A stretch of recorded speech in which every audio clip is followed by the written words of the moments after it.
Good morning, Eagles fans, NFL fans, and just everybody in general. I'm going to keep this as short as possible.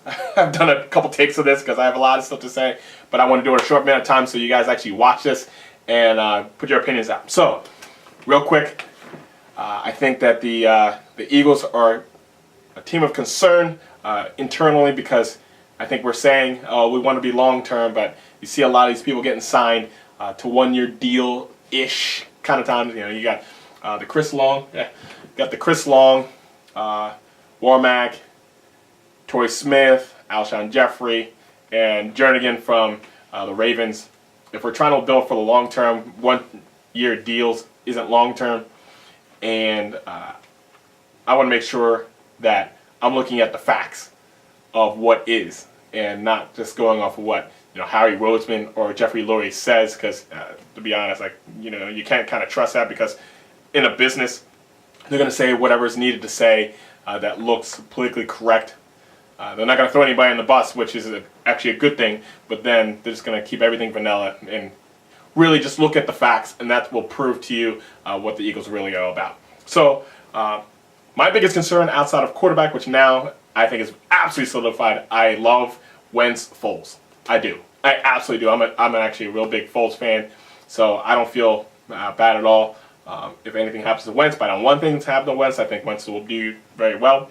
But outside of that, I don't think our biggest concern is all these other positions. I know we have to draft corner. I know we need wide receivers for the future, past one-year contracts. But I actually believe it's offensive line. Looking at our offensive line and looking at the contracts for them, because I actually looked at spottrack.com for the Eagles, which is a website that I've used to look at all the different how we're allocating our money to our team. It shows us what the cap is and what our dead money is and what the future looks like. I actually looked at the offensive line, and I was a little biased. I had an idea, and I was like, hey, I think offensive line is going to be in a lot of trouble. It actually isn't. Most of our guys are signed to either 2020 or 2021, which is years down the line. And we have some people coming up.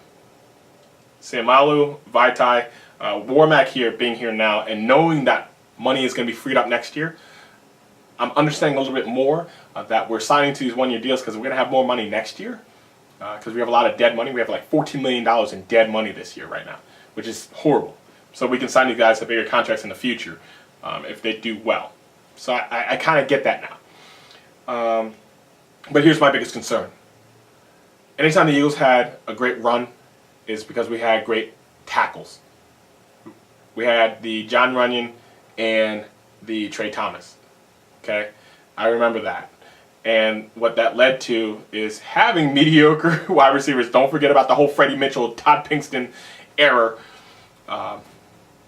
Until we got T.O., we still went to NFC Championship games with those wide receivers.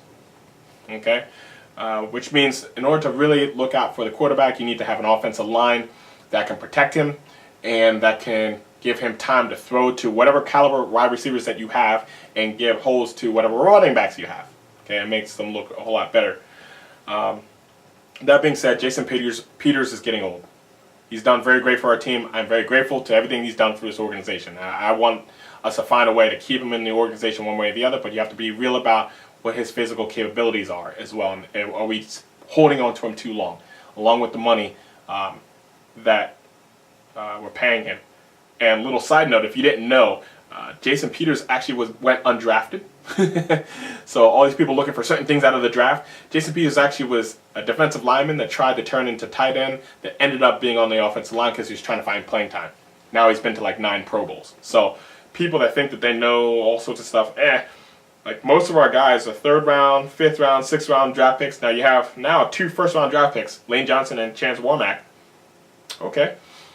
But for the most part, it's been all over the place. You're actually looking for good people, not necessarily first rounders. But Jason Peters is getting old. Lane Johnson has been suspended twice now. Is that where we want our offensive line being? Because we're so close to having disaster.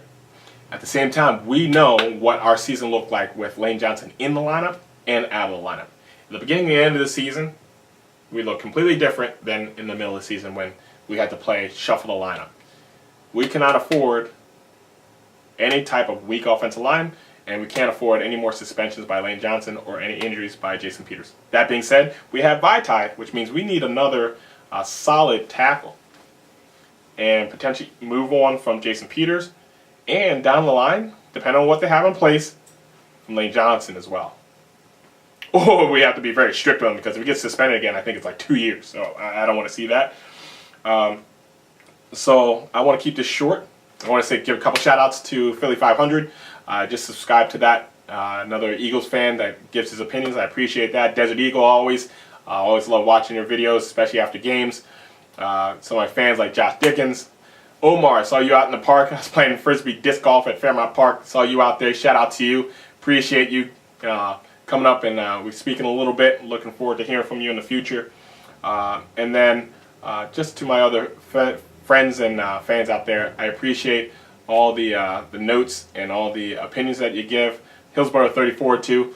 Even though you're a Bucs fan, you're still part of my little family, so I appreciate you. I hope you keep rolling as well.